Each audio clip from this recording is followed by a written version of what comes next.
အားလုံးပဲမင်္ဂလာပါဒီအမကြီးကနော်တရုတ်ရဲ့မိန်းမနော်သူ့ရဲ့မိန်းမအပေါ်သူ့ယောက်ျားဘယ်လောက်ထိရက်ဆက်တယ်ဆိုတာဒီဗီဒီယိုဖိုင်ကိုကြည့်ကြရအောင်နော်သူကသမီးကအကြီးသမီးတယောက်နဲ့သားတယောက်နဲ့ကြံခဲ့တော့ဗာပြောမိခင်တယောက်ရဲ့ရင်တွင်းဝေဒနာကတော့ပူလောင်တာပေါ့ဗျာကိုကမြန်မာပြည်သားဖြစ်တော့အခုကဒါသူကဒီမှာခြေထောက်မှာဒဏ်ရာရတယ်ပေါ့ဗျာပြောရရင်တော့တရုတ်ယောက်ျားကဒီသူ့မပြန်နဲ့ဆိုပြီးတော့မှဒါအမဘလို့မပြန်နိုင်အောင်ပေါ့ဒါနဲ့ဒီအကျော်ဖြတ်တာပေါ့ဒါကောက်ကွက်ကျော်ဖြတ်တာပေါ့ဒီအကျော်ဖြတ်အဲကျော်ဖြတ်တာလင်မယားအိမ်အောင်တက်ကတော့10နှစ်ကျော်ပြီပေါ့နော်ဒါပေမဲ့10နှစ်ကျော်ပြီအခုဒီနာကသူကဆေးရုံမှာလည်းသွားမပြရဘူးသူကဆေးကမ်းမှာပဲသွားသူ့ယောက်ျားပြပြီးတော့မှချုပ်ပြီးတော့မှနေရတာအခုကကျတော့သူကဒီမှာဂျိုင်းတောင်းနဲ့ဖြစ်ပြီပေါ့နော်ဖြစ်တော့အခုဒါတေရဲကဖမ်းခံရတာပေါ့နော်ဖမ်းခံရပြီအခုမြန်မာပြည်ကိုပြန်ပို့လိုက်တာမြန်မာပြည်ပြန်ပို့တော့သူကအခုကကျွန်တော်တို့ဒီနန်းတော်ပေါက်ရှိမှရှိတဲ့သုံးမင်းဆရာလေးစီမှာသူကိုညီတောင်းပြီးညီမကကိုဘွားဘလို့ပဲဖြစ်ဖြစ်လမ်းပြီးမှပဲနေတော့မယ်နဲ့ပြောနေသူကလူမျိုးမခွဲပါနဲ့တဲ့ကျွန်တော်တို့ပြောနေတာကျွန်တော်တို့ကဘယ်လိုလုပ်ခွဲမှလဲညီမရဲ့ခွဲရင်ညီမကိုဒီရုံးကိုဘယ်လိုလုပ်ခေါ်မှလဲလို့နော်ကျွန်တော်တို့ကအဲ့လိုမျိုးပြောနေရပါတော့ဒါအာပေစကားပြောချင်တာဒါကျွန်တော်ရုံးကိုဒါဘယ်လိုပဲဖြစ်ဖြစ်ရောက်ရှိလာတဲ့ဒီညီမကမအားလေးမီအဲကြောင့်မြစ်ကြီးနားမျိုးဗလာမင်းတင်သရာအနီးကနာမန်ခင်ရွာအတော်ကမအားစာမီရဲ့တူမဖြစ်ပါတယ်တဲ့ကျွန်တော်တို့ဒါဖုန်းနံပါတ်တွေလည်းမရှိတော့အဆက်အသွယ်ရချင်ပါတယ်တဲ့ခင်ဗျာကဲမြစ်ကြီးနားသားများကိုညီပေးကြပါဦးသူ့အတော်နဲ့အမြန်ဆုံးတွေးရှိပြီးဒီအမကလက်ရှိကဒီညီမကသူ့သားသမီးတွေကိုထားခဲ့ရတဲ့ဝေဒနာဒုက္ခဒီမှာခြေထောက်ကမတန်တဲ့ဒုက္ခသူ80ဘလို့ရက်တည်မလဲဆိုပြီးတွေးပြီးတော့မှဒါရောက်တဲ့ငိုနေတာပေါ့ဗျာပြောချင်တာတော့ကျွန်တော်တို့လည်းကိုချင်းစာမိတယ်ရင်ထဲကဝေဒနာမီးတွေဟာတကယ့်ကိုပူလောင်လွန်းပါတယ်မခံစားနိုင်အောင်တကယ့်ကိုပူလောင်လွန်းပါတယ်ဆိုတာကိုကျွန်တော်အနေနဲ့ဒါခံစားမိပါတယ်အဲကြောင့်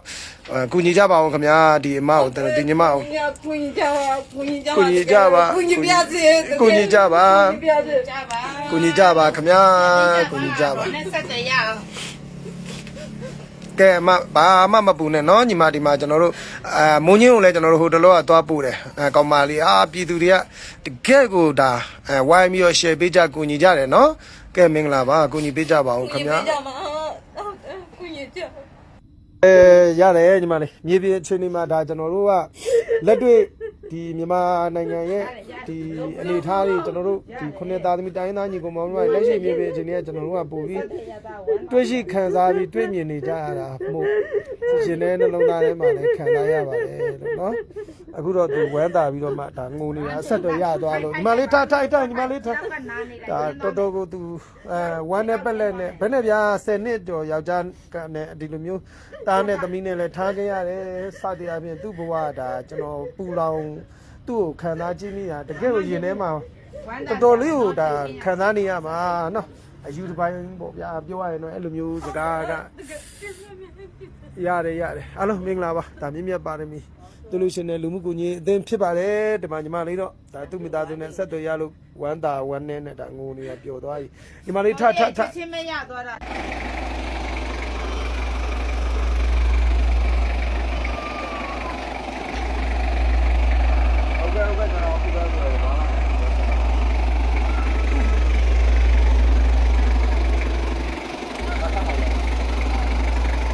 ကဲမင်းကဟုတ်ပြီအိမ်ရောက်ရင်ပြန်ပြီးကားဆရာကြီးနဲ့တောင်းပါပါဗျာကျွန်တော်တို့စိတ်ချရဆုံးကားဆရာကြီးရဲ့စကားလေးနဲ့ပြောပြပါအောင်โอเค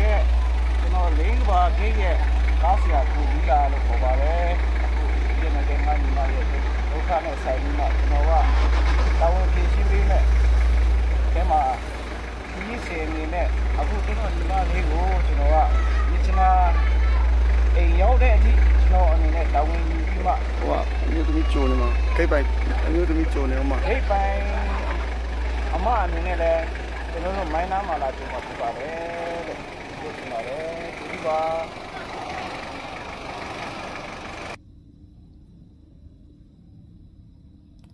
တရုတ်တွေလည်းရုံမှမှုနော်ကိုယ့်ရဲ့လင်မယားအသက်တန်း10နှစ်ကျော်ပြီကလေးတွေ2ယောက်ရပါပြီကိုယ့်ရဲ့မိသားစုစီကိုတောင်းပြန်တော့မှမပေးပြန်အောင်နော်နောက်မဆုံးတော့ ခြေထောက်ရဲ့တကောက်ကျော်နော်ဖြတ်ပလိုက်တာတော်တော်ရုံမှကြတဲ့တရုပ်တွေနော်နော်ကျွန်တော်တို့မြန်မာလူမျိုးမိန်းကလေးတွေလည်းဒီလိုမျိုးမဖြစ်အောင်အားလုံးပဲဆင်ကြပါနော်ဟုတ်ကဲ့ပါအားလုံးကျေးဇူးတင်ပါတယ်ဗျာ